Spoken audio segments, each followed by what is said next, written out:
Em nome do Pai que me criou, do Filho que me resgatou, do Espírito Santo que me santificou. Divina vontade, reina na minha vontade.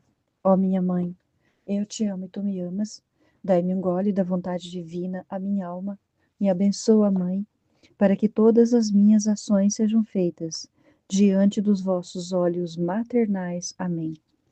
Suprema Majestade, eu venho sua vontade divina, em nome de todos, do primeiro ao último homem que existirá na terra, para dar a ti as homenagens que tendes direito, as adorações, os louvores, o amor, as reparações por todos e por cada pecado. Venho, Senhor, na sua divina vontade. Dou-te a minha vontade humana, por meio do Imaculado Coração de Maria, vossa amadíssima esposa e nossa mãe. Amém. Vinde, Espírito Santo, vinde por meio da poderosa intercessão do Imaculado Coração de Maria, vossa amadíssima esposa e nossa mãe. Amém. Iniciando a leitura do volume 9 do Livro do Céu, 10 de março de 1909. O Pai só faz uma coisa com Jesus. Jesus dá-se continuamente às almas. Continuando meu habitual estado, encontrei-me fora de mim mesma com o menino Jesus nos braços, e eu disse-lhe: Dize-me, meu querido, o que faz o Pai? E ele: Faz uma coisa só comigo. Ainda o que faz o Pai, faço eu. Então eu acrescentei: E com os santos? O que você faz? E ele: Dou-me continuamente. Assim que eu sou vida deles, gozo, felicidade, bem imenso, sem termo e sem limites. De mim estão cheios, em mim tudo encontram. Eu sou tudo para eles e eles são todos para mim. Eu, ao ouvir isto, queria como que me zangar e lhe disse: Aos santos te dás continuamente, e em troca de mim, tão limitado, tão avaramente e em intervalos, até fazer-me passar parte do dia sem que venha, e às vezes demora tanto que me vem o temor de que nem sequer a noite virá. Por isso eu vivo morrendo, mas da morte mais cruel e impiedosa.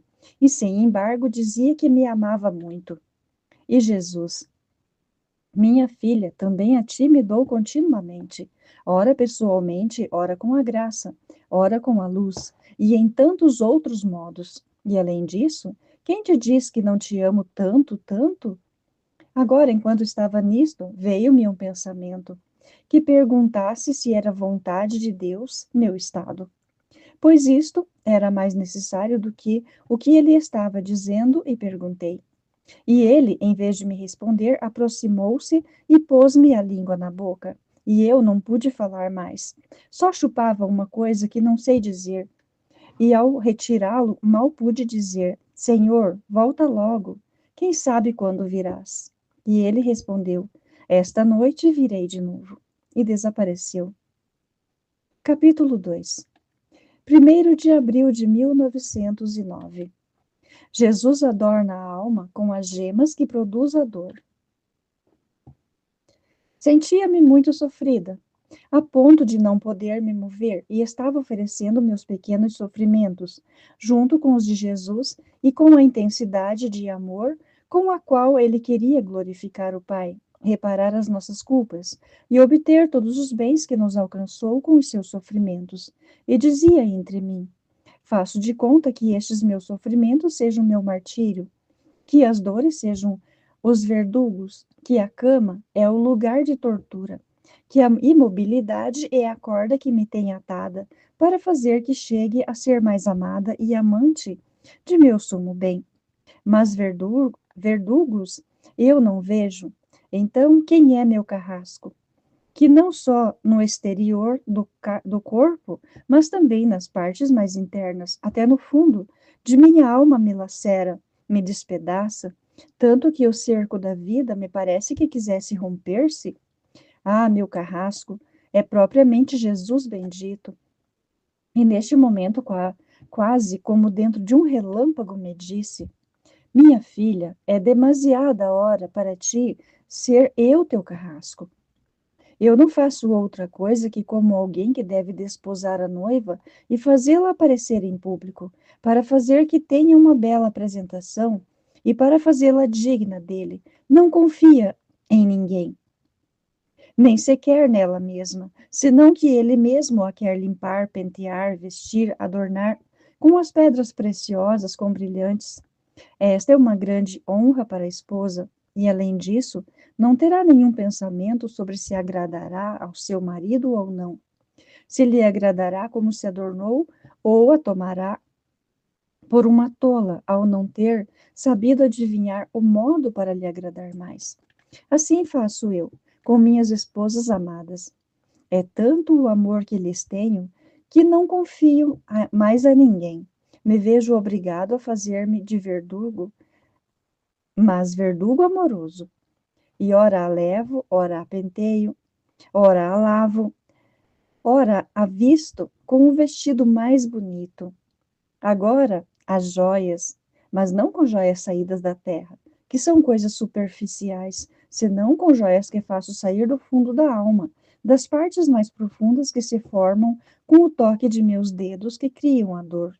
E da dor saem as joias, converte a vontade em ouro, e esta vontade convertida em ouro, por minhas próprias mãos, fará sair joias preciosas, de todas as cores e as coroas mais belas, os vestidos mais magníficos e as flores mais perfumadas, as músicas mais agradáveis, e eu, com minhas mesmas mãos, à medida que a faço produzir, assim irei arrumando tudo para adorná-la sempre mais. Tudo isso passa com as almas sofredoras, assim que não tenho talvez razão em te dizer que é uma grande honra para ti? Capítulo 3. 5 de maio de 1909. Os sofrimentos imprimem a santidade de Jesus na alma. Os sofrimentos imprimem a santidade de Jesus na alma. Encontrando-me no meu estado habitual, assim que veio meu benigno Jesus, fez-se ouvir com a sua doce voz, dizendo-me: Minha filha, as mortificações, misérias, privações, dores, cruzes, servem a quem se serve deles para imprimir minha santidade na alma e para ir embelezando de todas as variedades das cores divinas. Além disso, não são outra coisa que tantos perfumes de céu, com os quais a alma fica toda perfumada. Capítulo 4. 8 de maio de 1909. Quem muito fala está vazio de Deus. Continuando meu habitual estado, quando meu amável Jesus se fez ver, me disse: Minha filha, quem muito fala é sinal de que está vazio em seu interior, enquanto quem está cheio de Deus, encontrando mais gosto em seu interior, não quer perder aquele gosto. Lhe custa trabalho falar e só por necessidade fala. E mesmo falando, não se afasta jamais de seu interior, e tenta, por quanto está nele, imprimir nos outros os que sente em si. Enquanto que quem muito fala, não só está vazio de Deus, senão, com o seu muito falar, trata de esvaziar de Deus os demais. Incrível, esse trecho é muito importante. Vou ler ele novamente porque ele é muito importante mesmo. Jesus nos diz: Minha filha, quem muito fala é sinal de que está vazio em seu interior, enquanto quem está cheio de Deus e encontrando mais gosto em seu interior, não quer perder aquele gosto. Lhe custa trabalho falar e só por necessidade fala. E mesmo falando, não se afasta jamais de seu interior e tenta, por quanto está nele, imprimir nos outros o que sente em si. Enquanto que quem muito fala não só está vazio de Deus, senão que com o seu muito falar trata de esvaziar Deus, os demais. Capítulo 5, 16 de maio de 1909. O sol é símbolo da graça. Continuando meu habitual estado, assim que veio o bendito Jesus me disse: Minha filha, o sol é como um símbolo da graça, o qual, onde encontra vazio, ainda que fosse uma caverna, um subterrâneo, uma fissura, um buraco, desde que estejam vazios e haja alguma pequena abertura para entrar, entra e tudo enche de luz. Com isto não diminui sua luz nos outros espaços onde está. E se a luz não ilumina mais, não é que lhe falte a luz, senão que lhe falta o terreno para poder difundir demais sua luz. Assim é minha graça, mais que sol majestoso, envolve todas as criaturas com a sua influência benéfica, mas não entra senão nos corações vazios. E porquanto vazio encontra, tanta luz faz penetrar dentro dos corações. Mas como se formam estes vazios? A humildade é a pá que escava a forma, o vazio, e forma o vazio. O desapego de tudo, mesmo de si mesmo, é o vazio em si. A janela para fazer entrar a luz da graça neste vazio é a confiança em Deus e a desconfiança de si mesmo, de modo que, porque confia em Deus, o outro tanto expande a porta para fazer entrar a luz e tomar dela maior graça, e aguarda que guarda a luz e a engrandece. É a paz. Capítulo 6, 20 de maio de 1909. O amor a Deus supera tudo. Continuando o meu habitual estado, Jesus apenas como um relâmpago se fez ver e me disse: Minha filha, não há coisa que possa superar o amor, nem a doutrina, nem a dignidade, muito menos a nobreza, perdão, muito menos a nobreza. Na melhor das hipóteses, quem faz especulações sobre o meu ser pode conhecer-me mais ou menos, mas quem é que me faz o seu próprio objeto? O amor. Quem chega a me comer, como se faz como um alimento? O amor. Quem ama, me devora. Quem me ama, em cada partícula de seu ser encontra fundido o meu ser. A diferença entre quem me ama de verdade ou os demais, de qualquer condição ou qualidades que sejam, a diferença é como a que há entre quem conhece um objeto precioso, o aprecia, o estima, mas não é coisa sua, e entre quem possui aquele objeto precioso como seu próprio. Quem é mais afortunado entre estes? Quem o conhece ou quem o possui? Certamente quem o possui. Assim, o amor suplanta a doutrina e suplanta a dignidade e supera todas as dignidades, dando-lhe a dignidade divina, supre por tudo e supera tudo. Capítulo 8, 25 de maio de 1909. Jesus confunde a alma de amor. Continuando o meu estado habitual, o bendito Jesus não vinha, mas eu senti todo o dia como que alguém me apressava, que não me deixava perder nem um minuto de tempo, mas que me tinha sempre em contínua oração. Um pensamento queria distrair-me ao dizer-me: quando o Senhor não vem, tu rezas mais, estás mais atenta, e com isto dás a ocasião para que não venha, porque o Senhor dirá: já que se porta, já que se porta melhor quando não venho, é melhor que a prive de mim. Eu não posso perder tempo e escutar o que dizia o pensamento. Para fechar-lhe a porta na cara, disse: por quanto mais ele não venha, eu mais o confundirei em amor. Eu não quero dar-lhe ocasião. Isto quero fazer. E ele é dono de fazer o que queira, e sem pensar no desatino que me havia dito o pensamento, continuei o que devia fazer. E na noite, quando já nem me lembrava disso, o bendito Jesus veio e sorrindo me disse: bravo, bravo, a minha amante, que quer me confundir em amor, entretanto te digo, jamais me confundirá.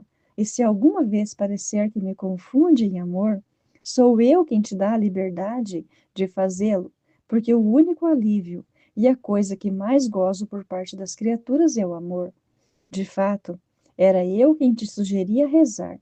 que rezava contigo, que não te dava descanso, assim que, em vez de me confundires tu, eu te confundia em amor.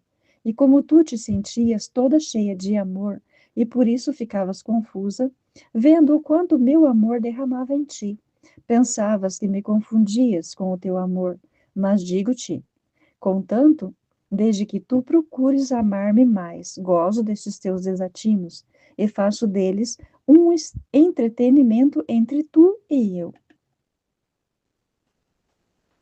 Capítulo 9, 14 de julho de 1909. Só Deus pode infundir paz na alma.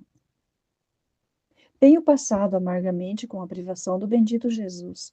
No máximo faz-se ver como uma sombra ou um relâmpago, e às vezes também a fulguração parecia que fugia. Minha mente era perturbada pelo pensamento de que, sendo Jesus tão bom, quão cruelmente me deixou. Ah, talvez não fosse ele que vinha. Sua bondade não me teria feito isso. Quem sabe se não foi o demônio ou a minha fantasia, ou bem sonhos. Mas o âmago da alma não queria saber disto. Queria estar em paz. E parecia que se afastava de tudo.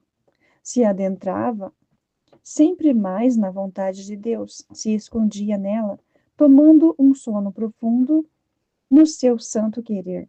E não há maneira de que desperte. Parece que o bom Jesus a encerra tanto no seu querer que nem sequer deixa que se encontre à porta para poder tocar e fazer-lhe ouvir que Jesus a deixou.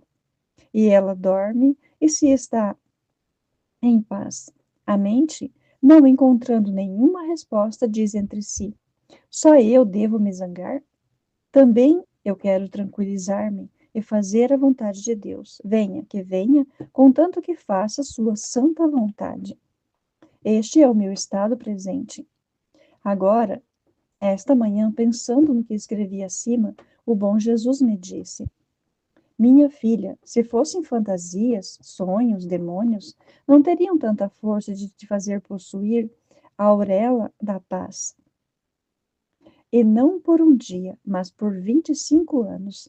Nenhum poderia te fazer respirar essa aura de suave paz dentro e fora de ti. Só aquele que é todo paz, e que se um sopro de perturbação o pudesse surpreender, deixaria de ser Deus, ficaria ofuscada sua majestade, diminuída sua grandeza, débil sua potência. Em suma, todo ser divino receberia uma sacudida. Aquele que te possui e que você possui te resguarda, te defende continuamente de todo o fôlego de perturbação. Lembra-te que em todas as minhas visitas sempre te corrigi se havia em ti algum alento de perturbação, e de nenhuma outra coisa me desgostei tanto, como de não te ver em paz, e somente me fui quando te acalmei toda. A fantasia, o sono, muito menos o demônio, tem esta virtude, e muito menos pode infundir aos demais. Por isso, te tranquilize, e não me seja ingrata. Capítulo 10, 24 de julho de 1909. Tudo que a alma faz por amor a Deus entra nele e transforma-se nas suas próprias obras. Estava a pensar na miséria do meu estado presente e dizia entre mim: tudo acabou para mim. Jesus esqueceu tudo. Não se recorda mais das minhas fadigas, dos sofrimentos que em tantos anos de cama passei por amor a ele. E então minha mente ia repassando alguns sofrimentos dos mais graves que já passei. Enquanto estava nisto, o bendito Jesus me disse: minha filha, tudo que é feito por amor meu entra em mim e se transforma em minhas mesmas obras. E assim como minhas obras estão a benefício de todos, isto é, dos viandantes, dos purgantes e dos triunfantes, assim tudo que você tem feito e sofrido por mim está em mim e faz em seu ofício em bem de todos, como os meus. Você gostaria de retirá-los em você?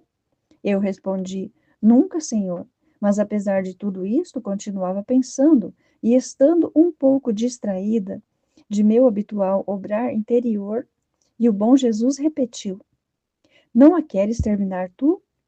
Faça-te terminá-la eu. E pôs-se dentro de mim a rezar e em voz alta e a dizer tudo o que eu devia dizer. Vendo isto, fiquei confusa e segui o bom Jesus. E assim que vi que já não prestava atenção a nada, então fez silêncio e eu fiquei sozinha fazendo o que tenho o costume de fazer. Capítulo 11, 27 de julho de 1909. A alma é o brinquedo de Jesus na terra. Encontrando-me no meu estado habitual, pensava entre mim: o que farei? Não sirvo para nada. Ele não vem e eu fico como um objeto inútil, porque sem ele não valha nada. Não sofro nada. Então, para que ter-me sobre esta terra? E ele, enquanto se fez ver, como um relâmpago, me disse: Minha filha, tenho-te como um brinquedo, mas os brinquedos nem sempre se têm nas mãos. Muitas vezes, mesmo por meses e meses, não se tocam. Mas, apesar disso, quando o dono daquele brinquedo o quer, este não deixa de formar sua diversão. Quer você, acaso, que nem sequer um brinquedo tenha eu sobre a terra? Faça com que me entretenha com você a meu gosto sobre a terra e eu, em correspondência, te farei entreter comigo no céu. Capítulo 12, 29 de julho de 1909. A paz é virtude divina. Continuando o meu habitual estado, dizia entre mim: Por que o Senhor quer que não entre em mim nenhum sopro de perturbação e que em todas as coisas me mantenha sempre em paz? Parece que nada lhe agrada, ainda que fossem obras grandes, virtudes heróicas, sofrimentos atrozes. Parece que ele cheira a alma, e apesar de todas estas obras, virtudes e sofrimentos, se não há paz, fica nauseado e descontente da alma. Nesse momento se fez ouvir, e com uma voz digna e imponente, respondendo ao meu porquê, disse-me: Porque a paz é virtude divina e as outras virtudes são humanas. Assim, qualquer virtude, se não é coroada de paz, não se pode chamar virtude, mas vício. Eis porque me preocupo tanto com a paz, porque a paz é o sinal mais certo de que se sofre e se trabalha por mim, e é a herança de que dou a meus filhos, a paz eterna que gozarão comigo no céu. Capítulo 13. 2 de agosto de 1909. A alma, brinquedo dourado e brilhante. Estava pensando no que havia escrito no dia 27 do mês passado e dizia entre mim: eu acreditava que era alguma coisa nas mãos do Senhor, mas não sou outra coisa que um brinquedo. Que objeto vil eu sou! Os brinquedos podem ser de barro, de terra, de papel, de massa elástica, que basta que caiam à terra ou um mínimo golpe para se romperem, e não servindo mais para jogar, se descartam. Oh, meu bem, como me sinto oprimida pensando que um dia ou outro poderá me jogar de ti. E o bom do Jesus fez-se ouvir-me dizendo: Minha filha, não te oprimas. Quando os brinquedos são de materiais vis e se rompem, se, não, se são descartadas, mas se são de ouro ou brilhantes ou de outro material precioso, mandam-se reparar e servem sempre para formar o entretenimento de quem tem o bem de possuí-los. Tal és tu para mim, um brinquedo de brilhantes e de ouro puríssimo, por teres em ti a minha imagem e por teres desembolsado o preço do meu sangue para te adquirires. E por que estás adornada com a semelhança dos meus sofrimentos? E por que estás adornada com a semelhança dos meus sofrimentos? Então não és um objeto vil que te possa descartar. Custas-me muito, podes estar tranquila, porque não há perigo que te possa descartar. Capítulo 14. 1º de outubro. de 1909. Jesus numera, pesa e mede tudo na alma, a fim de que nada fique disperso e tudo seja recompensada. Encontrando-me muito aflita por meu pobre estado, me sentia nauseante a mim mesma e abominável diante de Deus. Sentia-me como se o Senhor me tivesse deixado a meio do caminho, e sem ele não posso seguir mais adiante. Sinto que não quer servir-se mais de mim para evitar os castigos ao mundo e por isso afastou de mim as cruzes. Os espinhos interromperam toda a participação da paixão e das comunicações. A única coisa que vejo é que está alerta para me fazer estar em paz. Meu Deus, que pena! Se você mesmo não me tivesse distraída desta minha perda de cruzes de ti e de tudo, eu morreria de dor. Ah, se não fosse por seu santo querer, em que mar de males teria caído? Ah, me mantenha sempre em seu santo querer, e isso me basta. Depois, encontrando-me em meu habitual estado, chorava e dizia entre mim: o bom Jesus não me levou em conta, nem os anos de cama, nem os sacrifícios, não levou em conta nada. De outra maneira não me teria deixado. E chorava, chorava. Naquele momento senti que se movia dentro de mim e perdi os sentidos. Mas mesmo fora de mim continuava a chorar. E então, como se tivesse aberto uma porta dentro de mim, vi Jesus. Eu me sentia zangada e não lhe dizia nada, só chorava. E Jesus me disse: acalma-te, acalma-te, não chores. Se tu choras, eu sinto-me tocar o coração e desmaiar de amor por ti. Queres tu aumentar as minhas penas por causa do teu amor? Depois acrescentou: tomando uma atitude majestosa e sentando-se em meu coração, como que sobre um trono. Parecia que tinha uma pena na mão e escrevia, e dirigindo-se a mim me disse: veja, se não tenho conta de suas coisas, e não só dos anos de cama, dos sacrifícios, mas também dos pensamentos que fazes para mim. Escrevo teus afetos, teus desejos, tudo, tudo. E também o que gostarias de fazer, o que quiseres sofrer, e porque eu não te concedo, tu não o fazes. Todo número, peso, a fim de que nada se perca e de tudo seja recompensada. E como o escrevo, tudo conservo em meu coração. Depois, não sei dizer como, enquanto primeiro estava em meu interior, depois eu me encontrava em Jesus. Parecia que a cabeça de Jesus estava no lugar de minha cabeça, e todos os meus membros lhe serviam de corpo, e disse: veja como te tenho, como membros de meu mesmo corpo. E desapareceu. Depois de um pouco depois de um pouco tempo, tendo regressado Jesus, como eu continuava a estar aflita, de vez em quando rompia em pranto. Disse-me: minha filha, ânimo, não te deixei, mas bem estou oculto, porque se me fizesse ver como antes, você me ataria tudo, e eu não poderia em nada castigar ao mundo. Nem te deixei a meio caminho. Não lembra quais são estes anos do último período de sua vida? São os anos queridos pelo teu confessor.